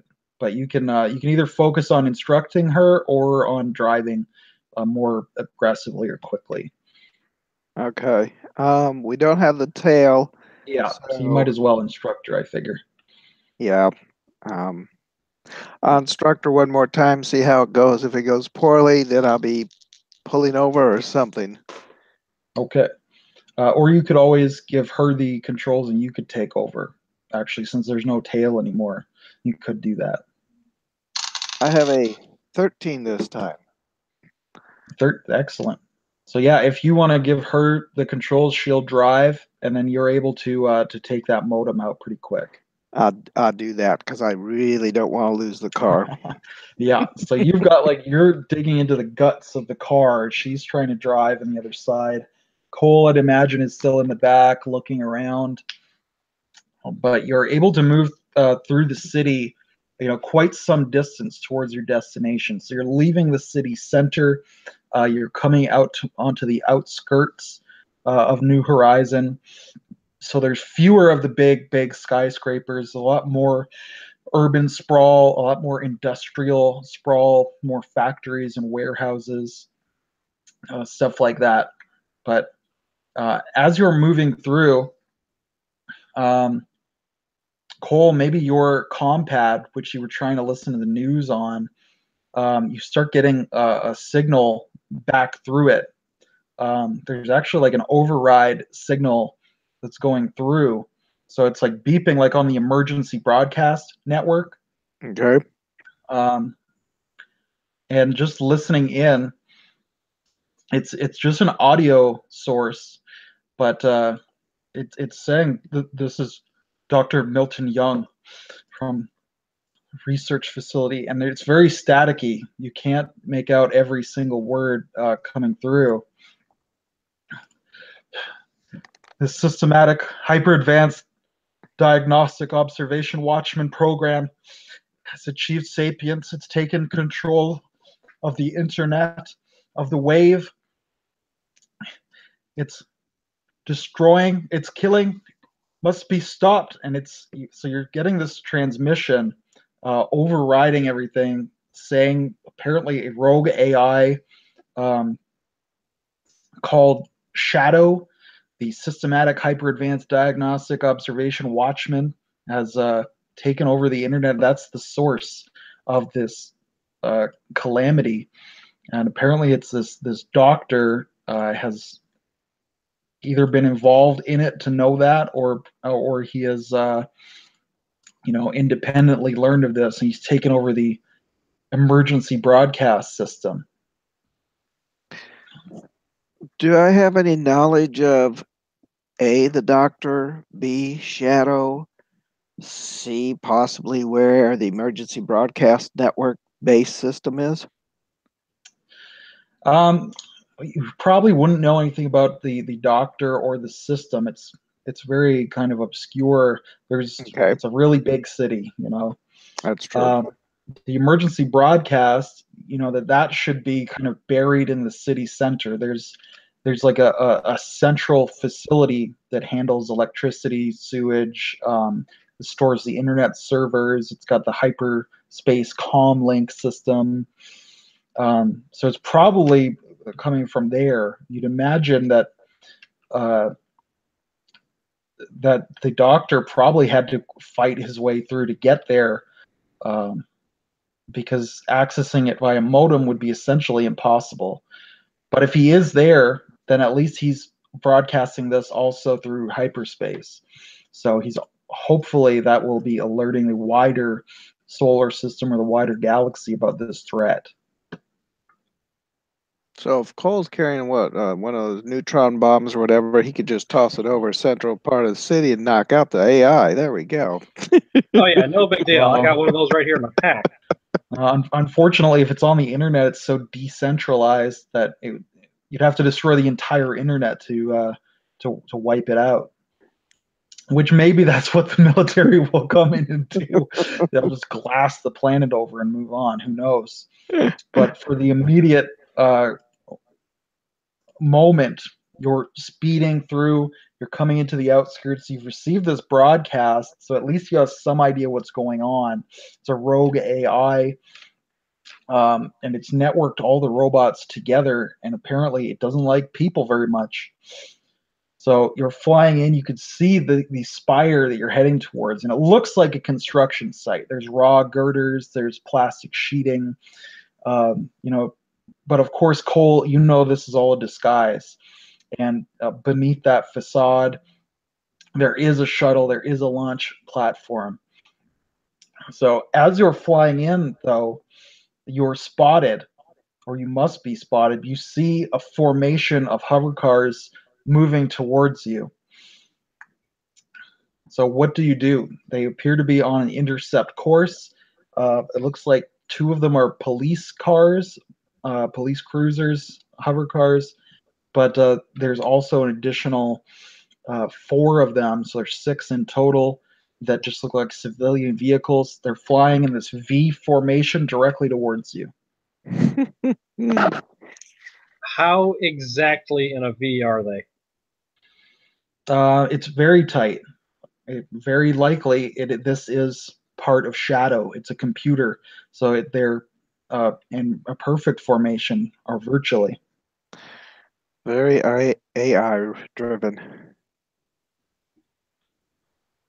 So what do? Al, you're the one driving, and you have initiative. So do you try to maybe drive straight through, or do you loop around? They're all hover cars coming towards us. They're moving to intercept you as you're trying to get to the spire. Yes. Do I have any kind of useful ground terrain, trees, forest? Well, like I said, it's an industrial district, so there's a lot of warehouses, factories. There are smoke clouds coming up in certain areas. There are a few areas that are, that still have alleys and skyscrapers, but for the most part, it's very low, and there's not a huge amount of cover. But you could certainly try to fly down and find some, or lose them. How high in one of does the a hover alleys. car actually go up then? Well, I'd imagine they could probably go like right up into space. The problem is if you're not wearing a spacesuit, that would cause you a lot of problems. Yep. But it does have the ability to be up high if we want. Very high, yes. Cole, I'm blanking for the moment. Well, Cole, with your knowledge of tactics, you might suggest give me some to him tactic suggestions. You might suggest to him that the objective is what you need to always keep in mind. Get to the shuttle. Get to the shuttle. Right? Because if you lose the shuttle, it doesn't matter if you are safe in the short term. In the long term, you're pooched. Do the police cars have weapons on them they can use to fire at vehicles or not themselves? Some of them do, and some of them don't. Okay. So it's a pretty good bet if the computer has set it up as it has. It's a pretty good bet it would have distributed the cruisers that have weapon systems. So probably they are armed, yes. So they're coming towards us, and we're like basically head on almost, right? Well, so if the spire's over here, if you're there, you're trying to get in the straight line, they're moving at an intercept. Okay. So if you're able to get enough speed, you might be able to bypass them. Or you could try to run through the blockade, or you could try to turn around and lose them, or whatever you want to try to do. What I'm thinking is if we go straight there, we're going to lead them there, and they're just going to crash into us or do something to mess up our getaway here. So we're going to have to either lose them or knock them out of the sky. Okay. Well, there's six of them, and there's one of you. It's unlikely that you can take down all of them, but you never know. But if we can get the two police cruisers, we can probably get it down to manageable, at least. Or at least, remove the hardest ones. Okay, I will still steer into the buildings that are around us and cause us to temporarily disappear. I'm looking for places that I can drive through, like, say, a tunnel or maybe a parking garage, something I can fly in and through fairly easy. Big open sort of big open spots, but also make me invisible to them outside. If not, I'm taking alleys, so I'm at least blind until they get there. Sounds good. I'm just checking your skill list. So you have vehicle any at 1. So we'll say that's your hover car. I'd be glad to. Technically, I went with the spaceship one, the astronautic, but I would still have I'd have a 0. Well, yeah, goodness, I have a straight 0 if I So otherwise. it's either 0 or 1. It's not a huge difference. So We'll I'll go leave it with up the to you. 0 because if we get into the shuttle, then I have more skill with it. Sure. Okay, so make a pilot test. Yeah, I'm gonna make opposed for them. I have it's a straight roll, so I have a 10. Okay, perfect. So the way I'm going to do the chase is, I'm not sure Stars Without Numbers has its own chase engine. Okay. So basically, I'm going to do like a distance system. Okay. So we'll just break it down. We'll say there's 5 hexes. We'll just call them hexes, separating you from them when you start the chase. Now you've beat them, so you've actually increased that. We'll say by 2. So there's now 7 hexes separating you. If you get up to 10, then you've lost them. Okay. Okay. So that's basically how we're going to do it. So why don't you describe how you put distance between yourself and them? What does it look like? Do you want to narrate the scene for us? All right. As I see them coming in, I avert to a direction that's away from them, sort of, so they can have to continue to go farther to follow me. And I'm going to disappear us down at least some alleys to begin with. I'm looking for factory complexes where we can kind of fly through where we're partially invisible. And if they get on our tail, maybe we can run them into obstacles. Perfect. And now, sorry, I'm just checking. Yeah, we're back to you, Cole. So are you taking pot shots at them, or what are you doing, if anything? That's basically all I can do is try and shoot them out. So I think I'm going to try to see if I can hit one of their like thrusters or something like that. Try and do something to slow one of them down. Sounds good. So we're going to say their armor class is, we're going to say it's 4 on their armor class. Yes. That's 17 on the die, so that is a 25. All right, that's a hit. Roll damage.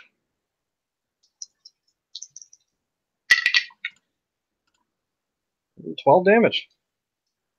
All right. That's some damage, but it's not destroyed. So do you want to describe, you said you hit the thrusters? Yeah, I want to try and hit the thrusters or like some of their, like the hover pads or something like that. Something to reduce their maneuverability. Sounds good. At least on one of them. Yeah, and we'll say you probably are targeting the lead police cruiser. They're probably the whichever most one's dangerous. closest. So they're going to come back. They're opening fire on you, but that noise means they missed. They roll a Thank natural God. 1. That's always a fail.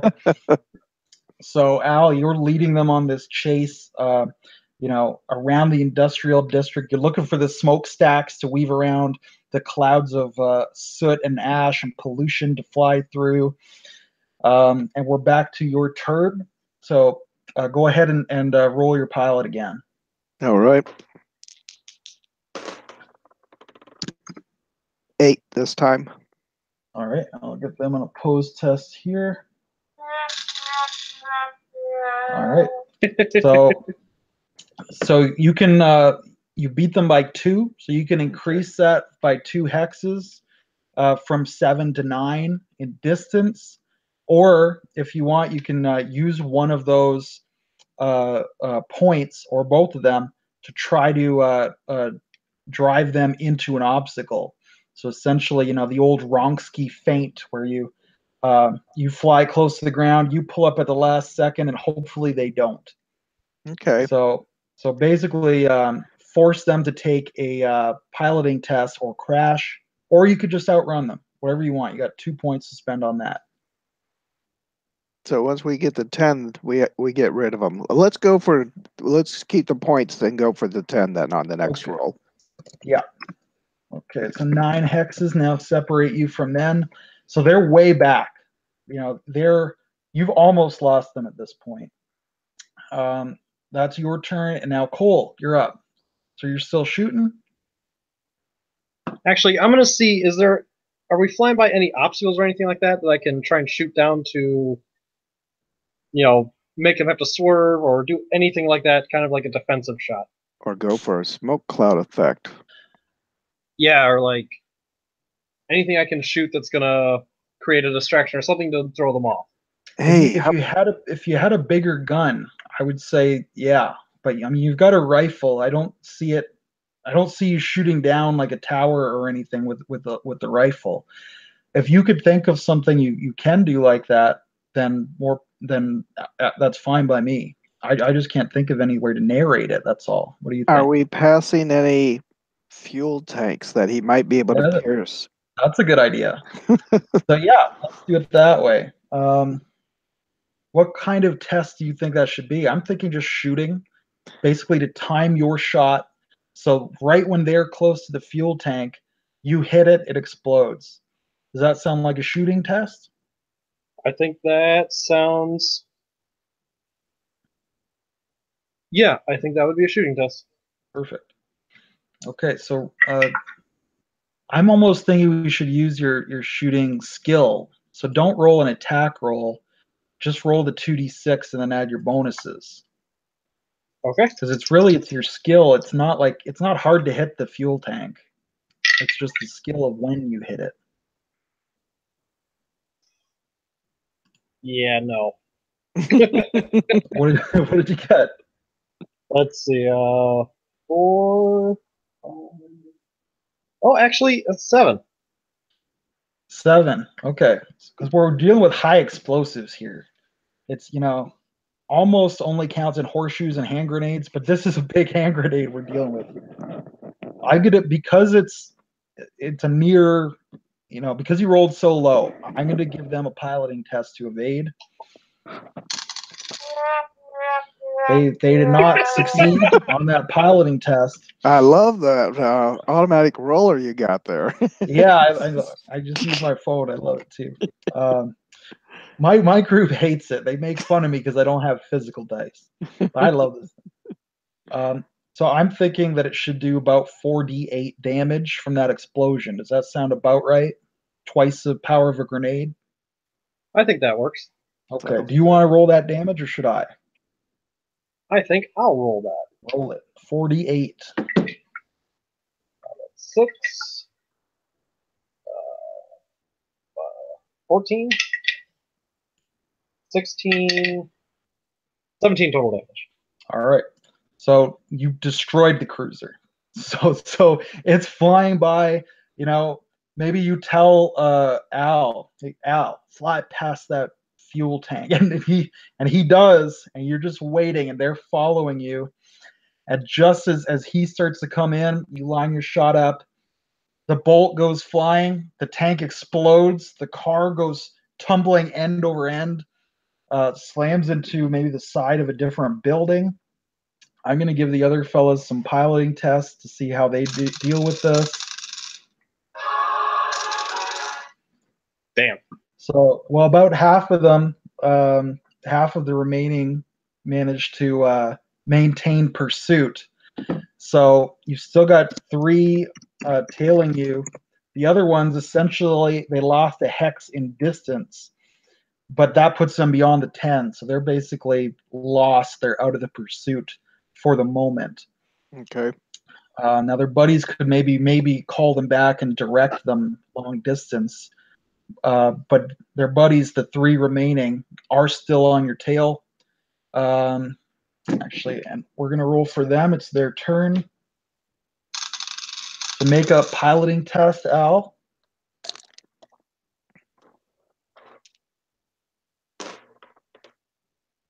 11 this time. 11? Okay. So I'm going to say that you gain that extra hex of distance, so you've lost your pursuit. Do you want to Okay. describe what that looks like? Do you As take the, shelter in as the the, alley or fly down a smokestack, or do you just book it and you're just As we gone? had dipped down low and he blew up the fuel tanks, I pulled us into a factory complex where a gate was open and hooked a tight left turn and disappeared down into the factory zone amongst other fuel tanks and factory buildings, and hooked another left and disappeared out of their sight completely, and then was maneuvering back on target to where I wanted to go. Hopefully they would go searching around for me Okay, in the perfect. factory area. So they go screaming by, looking for you. Maybe you even watch them deploy in a search pattern. Maybe you wait, you know, wait 20 minutes, wait 40 minutes, whatever it takes. You wait till you're sure, they're gone. They've moved their search on, and then you come out and you start to head back towards that spire. Oh, okay. In that case, then we found a good spot in the factory and hid. Perfect. See, so I'm thinking, do you guys want to narrate how you come into the spire and go in and get the shuttle ready for launch?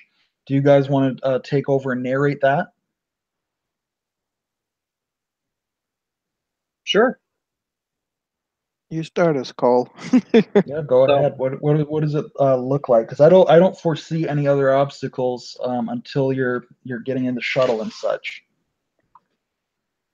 so I'll say that, um, like after we do all this duck dive and weave stuff, get hidden away in that, we kind of sit there and kind of wait for a little bit and watch them kind of do the search pattern. We wait till they kind of dissipate and get, I think they're gone, kind of thing. Then we're gonna kind of take off and just beeline it there as close or as fast as we can.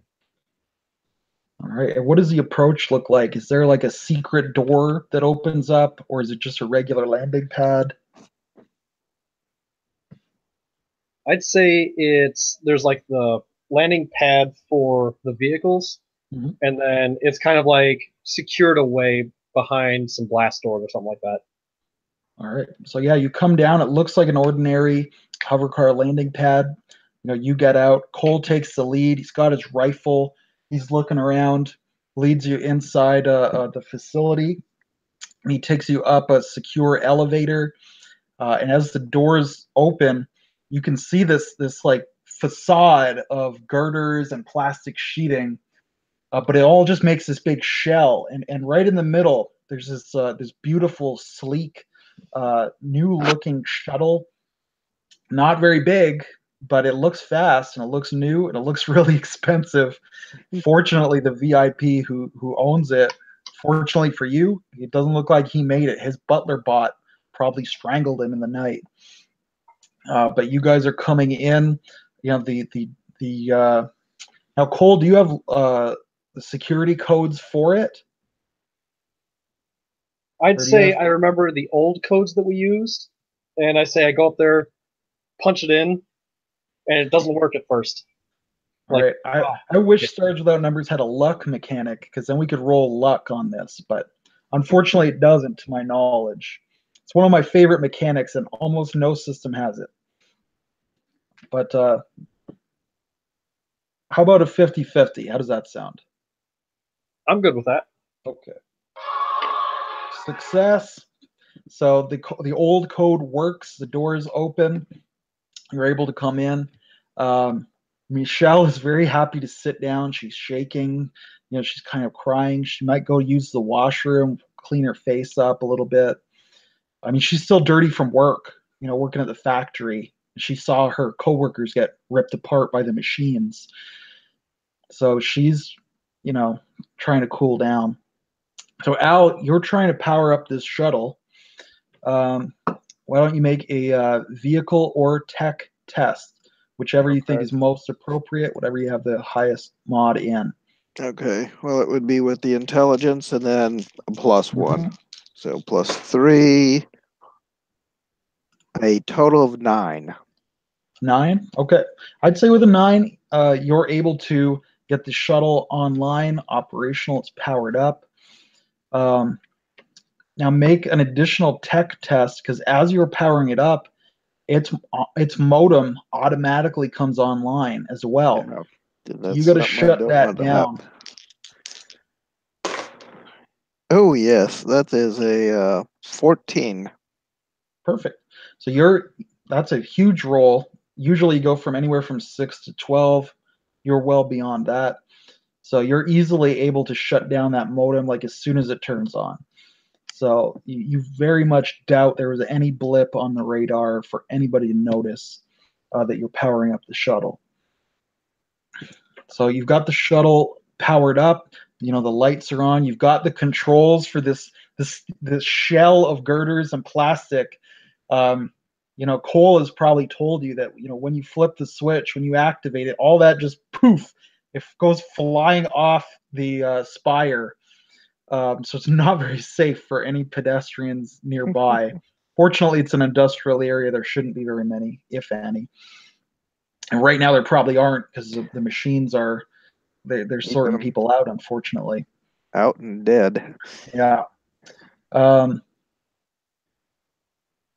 see. So, Let me ask you: is there anything else you guys do before you attempt blast off? Um, Anything I can do to disable automatic quote pilot systems and such on here I want to do. Good idea. And looking through the computer, is there anything that refers to any kind of service bots on this shuttle? Oh, that's a good question. Um, yeah, let's say there are a few service bots in the shuttle, but they were powered down. Um, would they have their own independent modems? Would they? Yeah, they probably would. So yeah, they're Probably powering up. well. I'm trying to think if they'd automatically power up or not. Because you thought of it, you could probably just avert that. So I'm going to say there are, two like butler bots essentially, but because you thought to actually look for them, you Mhm. prevented them from even powering on in the first place. All right. I will also tell Cole once I realize where they're at, so he can go decide how he wants to deal with them, whether he locks them in their cabinet or disables them permanently, or I don't like the idea of them possibly coming online still. Sure. Yeah, so I'll go find Michelle, and I assume she still has that pistol, right? Yeah. I'll just basically come up, and I assume she's using the washroom, kind of washing up a little bit, and I just kind of do a little light knock on the door and say like, "Hey, Michelle, you get that pistol back?" Yeah. So she'll open the door. She's washed her face off. Her eyes are red. She's clearly been crying, and she reaches in her pocket of her coveralls and she gives you the pistol back. And All she right. she actually she'll probably like look at you and as you take the pistol, she'll come and give you a big hug and thank you. Like, thank you. You saved me.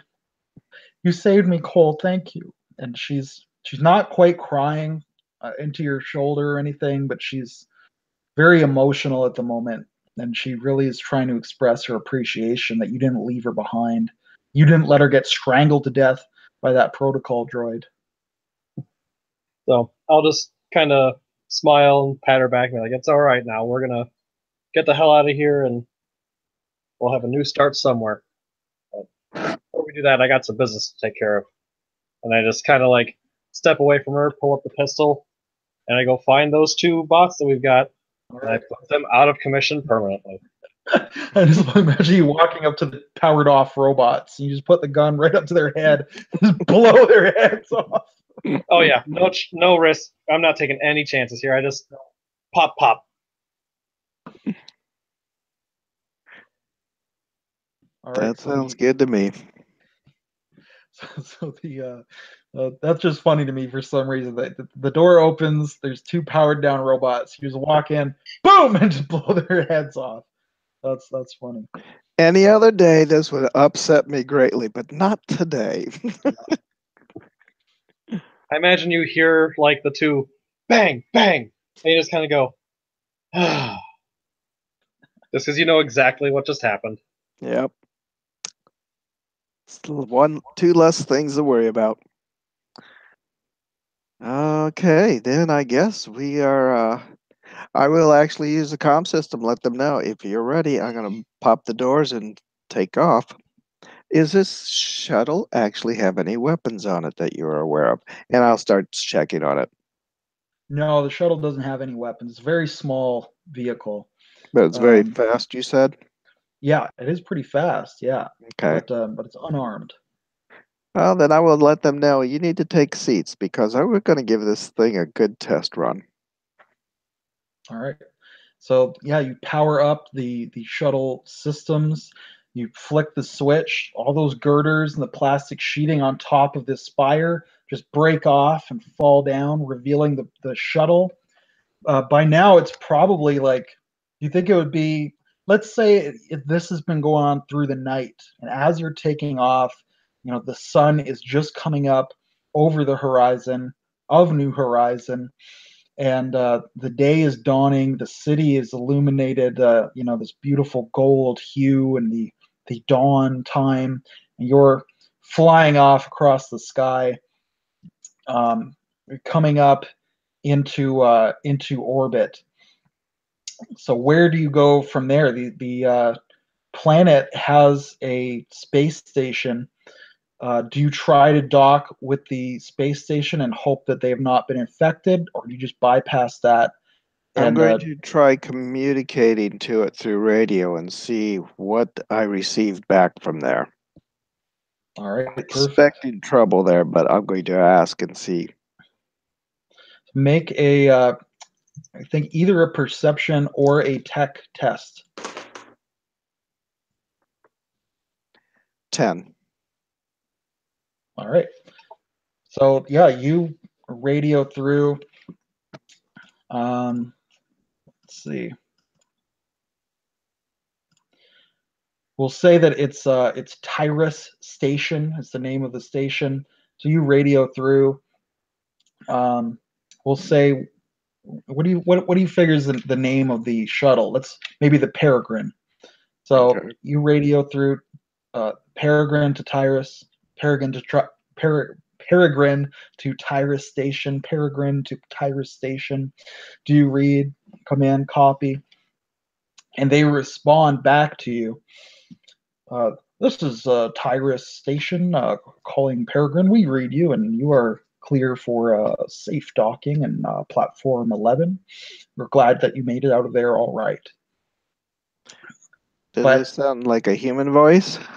well, with your suspicion, and that's why I had you roll the tech use. In fact, you're suspicious at this point. You're looking for syntax. You're looking for, when a human being talks, they say everything a little bit differently every time. I'll make the sound t, but I'll make it differently every time, just a little, not enough for most people to notice. When a machine is talking, they say it exactly the same every time. Yep. And this voice sounds, to your trained ear, to your because you have the high skill in tech, this sounds a little bit mechanical, to the point where you might try to put it through a computer filter. Peregrine probably would allow you to analyze that with their computer, if not your own compad, and it confirms it's not a normal, natural human voice. It's Okay. too uniform. It's too monotone. Not enough for you to notice audibly unless you're looking for it, but you were. So you suspect that the Tyrus station has been compromised. Either that or the guy you're talking to is a cyborg and he just happens to have a voice box. But that kind of coincidence is not something you want to risk your life on, in my opinion. Nope. Nope. Definitely gonna steer well clear of the space station, and I guess we're going to go to another world that is quote nearby. All right. Well, I'm thinking as you start to move away from Tyrus and they realize the jig is up, they might launch fighters against you. But because I don't want to delve into the Stars Without Numbers Starship combat rules, we'll narrate that you realize it so early you're able to escape. So do you guys want to now narrate an epilogue? I don't see any further challenges at this point. So how are you eventually rescued? Where do you lay low? Do you guys want to narrate an epilogue? And maybe you go to ground in an asteroid field, or maybe there's a nebula or a gas cloud, or maybe that signal that the doctor sent out brings in a battleship and you hook up with them. What do you think? What happens next? Good point. Cole, you got a favorite there? I would say probably because I imagine this is kind of a limited range shuttle. Like it might make us to the next nearest world, like maybe if we're lucky. But I think if we lay low someplace by here, hopefully that signal got out and we'll be able to hook up with the rescue. All right. Okay. Does that sound good to you, Daryl? You guys lay low until the rescue operation comes in to glass over the planet? Yeah, that's probably what's going to happen, isn't it? All right. So it's the three of you stuck in this shuttle. For how long do you think you have to wait? Now, let's see. It's a major city on this planet, so obviously it's a well handled. So there's got to be shipping that's probably coming in and out of here almost daily or something, or every few days. So we'll just say that between the shipping and radio signals going out from some of the bigger ships realizing something is amiss shortly, that military action comes in within probably 2 weeks or less. All right. So you guys are sitting in the Peregrine, busting open the champagne and caviar, the VIPs, private stock. You know, that's all for you to celebrate surviving the robot rebellion. So I don't think an ending gets too much happier than that. And if the planet gets glassed, then indirectly we've ended up salvaging a ship. Oh yeah, big time. So do you guys? I think that sounds like a perfect ending to me. So before we go off the air, though, do you guys have anything that you want to plug? Do you have a YouTube channel or a book on Amazon or a DeviantArt account or anything like that? For our viewing audience, which will probably not be very many people, but you never know. No, not for me at this time. No, it's just me. If you like the game, check out the Oneshot group or Absolute Tabletop. They've got another group similar to that where they do games. It's more focused towards the publishing group Absolute Tabletop, but either one's a good place to find games. That's about all I got. All right, and thank you guys so much for coming in and trying out Stars Without Number. It's my first time using the system. It seemed to run pretty well, but I really appreciate all your little touches about setting up the adventure, and you foiled my plan. The butler bot was going to come get you at the last minute, just when you thought you were safe. You foiled the butler bot. If he didn't say anything, I was totally going to look for it. You're too genre savvy, guys. I should have advertised as a horror game. Oh, this was a good run, though. I enjoyed it. All right. Yeah, I did as well. Me too. I had a lot of fun. So we're going to say goodnight to our viewing audience at home. Thank you for watching. Anybody that does watch, good night and good gaming.